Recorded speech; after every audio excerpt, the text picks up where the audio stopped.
Hey guys, welcome to my channel, Winding Joy. I am a busy mom of two. I have 4 animals. I'm a teacher. I do a lot of different things, but something that I love and I find a lot of joy in is being able to sit down and crochet and make projects for the people that I love. I've been crocheting for closer to 15 years now. My grandma taught me a basic single crochet so long ago when I was a teenager, and I have just grown from there. I love this hobby, and so if you're wanting to get started in this, now's a great time. You can get started with me. If you saw my video on going to the Dollar Tree, yeah, you can go to the Dollar Tree and get started with this hobby for under $5. I actually have a friend who went and got her basket. She got 3 different yarns, and she got all of the sizes of crochet hooks that they had at the Dollar Tree. Shout out to Hannah for being the best support system. But if you'd like to join us in this adventure, go ahead and like and subscribe to this channel, and you'll see all my new videos. I hope you enjoy. Okay, so we have our yarn pulled out, and we have 2 different crochet hooks and our scissors. This crochet hook, this green one, is a 6mm. I don't know if you can even see that. Yep, 6mm. And this one is a 6.5mm hook.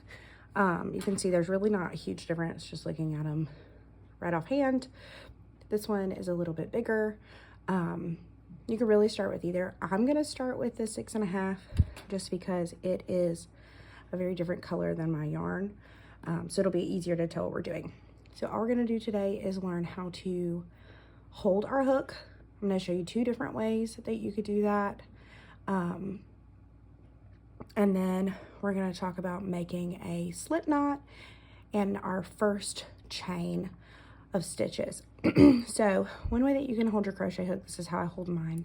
It's kind of like a pencil, or, you know, if I'm gonna write on it, boop, boop, boop, boop, boop, a pencil. Or you can hold it like this with your hand over the top.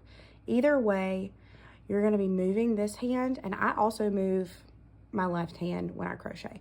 So either way you want to do it, you could probably even hold it this way. So that's technically 3 different ways that you could hold it. So here we go. The first thing that you're going to have to do though is make a slip knot. So you've got your yarn, and this is what we call the tail end of the yarn. It's your end that is not attached to the ball of yarn. So you have your tail end, and then you have your working end, which is what's attached to this big skein of yarn that you have. In order to make a slip knot, I do mine pretty fast. People will be like, what? How did you do that? I just kind of take it apart and do that kind of thing. So I'm going to show you slowly how I make my slip knot. I take my tail end, take 2 fingers, wrap my tail end over my working end with my 2 fingers. I grab my working end and pull, okay? Do it again. And the easy thing about a slip knot is you can just pull it out and start right over. So again, I'm gonna take my tail in my left hand. I'm gonna take my 2 fingers. I'm gonna wrap my tail around so it goes over the working end, Take my 2 fingers, and I like flip it a little bit, if that makes sense. Flip and grab my working end. So my tail, if I can get my hands to work, my tail is here, my working end is in between these 2 fingers, and I pull my working end through. And then to tighten that, all you really have to do is pull your tail, and that will give you a slip knot. Okay, so now that you have your slip knot, you're gonna get your crochet hook. And the first way I'm going to show you is just the way that I naturally hold mine, which is, like I said, kind of like a pencil. I put my thumb on, there's a resting little dip right here in your hook.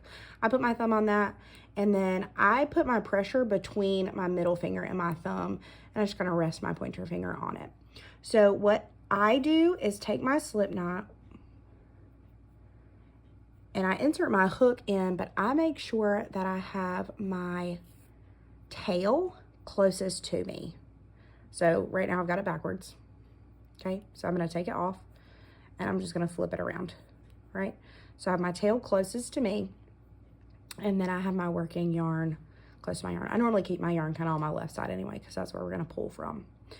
So holding the hook this way. I mean, honestly, there are several different ways that you could hold your hook. You just have to find what's comfortable for you. The motion that you're going to make with your hook, for the most part, is a scooping and a pulling. A scooping and a pulling. Okay? So either way, you can scoop and pull. If you want to do it that way. If you want to do it over the top and scoop and pull. Whatever is comfortable for you. If this is your first time crocheting, I would probably try each different way just to see what works. The other part of crocheting that you're going to have to think about and is really important is your tension here on your working yarn. This is what's going to help make your stitches even and just kind of make your project a little bit different the way that you do it. The way that I hold mine, I take my working yarn in between my pinky and ring finger. I wrap it once, and that creates my tension. So you can pull your yarn out if you need to, and then you could take it and pull it back to tighten your tension, okay? So again, that is taking my yarn, putting it in between my pinky and my ring finger, looping it around my pinky once, and I'll move my tail out of the way. And that is how I hold my tension in my yarn. Now, with the rest of this hand, I hold my yarn between my pointer finger and my thumb at the base of the tail, okay? So we'll look close. I hold my yarn here. So you're going to take your crochet hook and you're going to go in between, you're going to hook around your working yarn, and I go in between the yarn in my hand, whoop, just like that.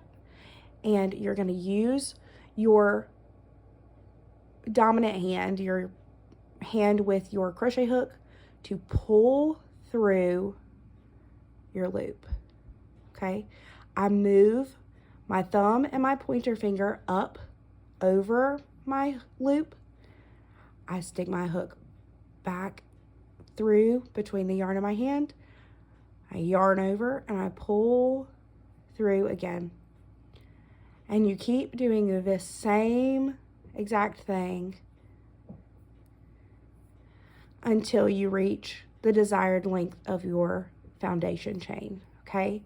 So I told you I would show you a couple of different ways to hold your hook. I'm also going to try and show you a couple of ways to hold your yarn, okay? So you just keep practicing, and notice that I'm not only moving my right hand, I'm moving my left hand too. So I do almost both of them come in and then both of them go out, okay?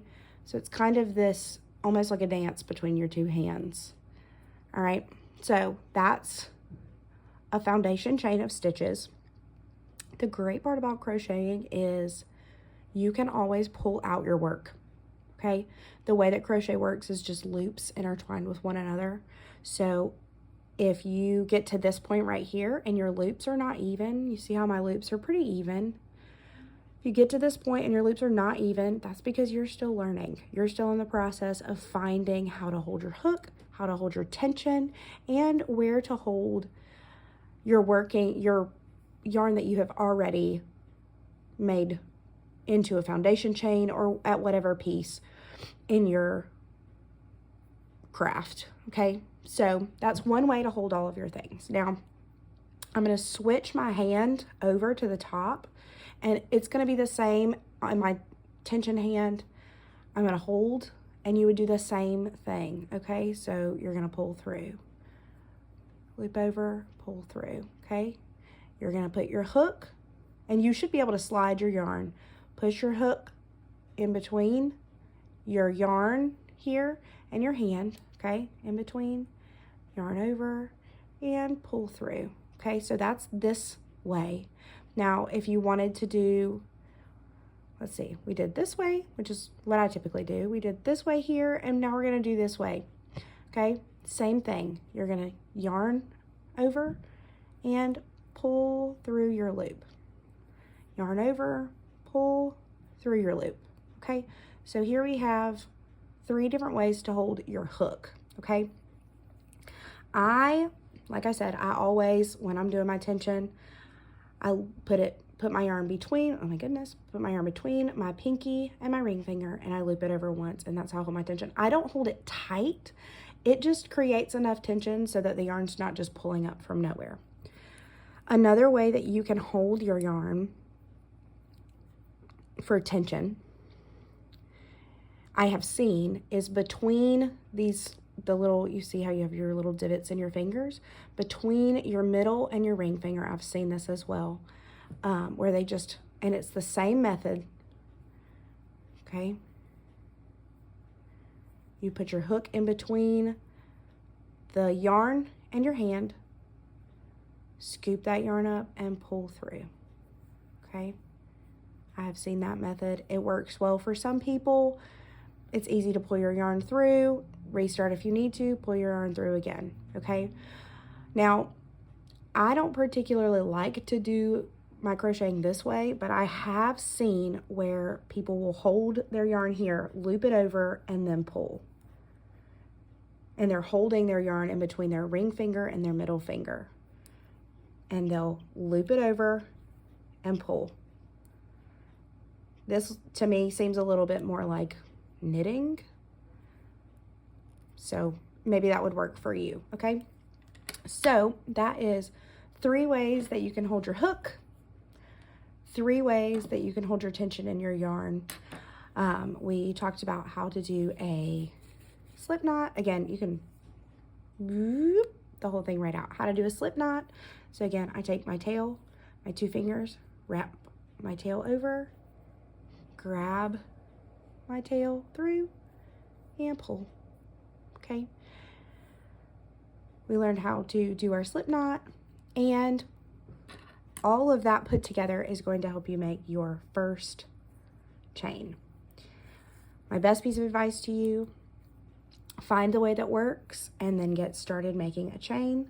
Once you have done 1, 2, 3, 4, 5, 6, 7, 8, 9, 10 stitches, I would take my work and I would look at it. And I would look and see if my loops are even. And now I see this loop here, this one, boop, boop, boop. It's a little bit bigger, but that's okay. It's not really gonna matter. So this is the front side of your loops, and this is the back side, okay? And once you get about 10 that look pretty even, I would keep going and make 20 that look about even. So 11, 12, 13, 14, 15, 16, 17, 18, 19, 20, and then I would check again. See if my loops look pretty even. Okay. And once you get comfortable with this and confident with this, this is what builds every basic pattern.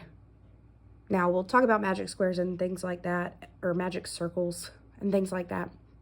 But for the most part, this foundation chain is exactly what you're gonna want starting out to crochet. So I'm not gonna tie off or cut off anything today. I just wanted to let you see what this will look like, and we will meet again next time for our next lesson. All right, guys, that's it for this video. Next time we'll talk about that first row after your foundation chain.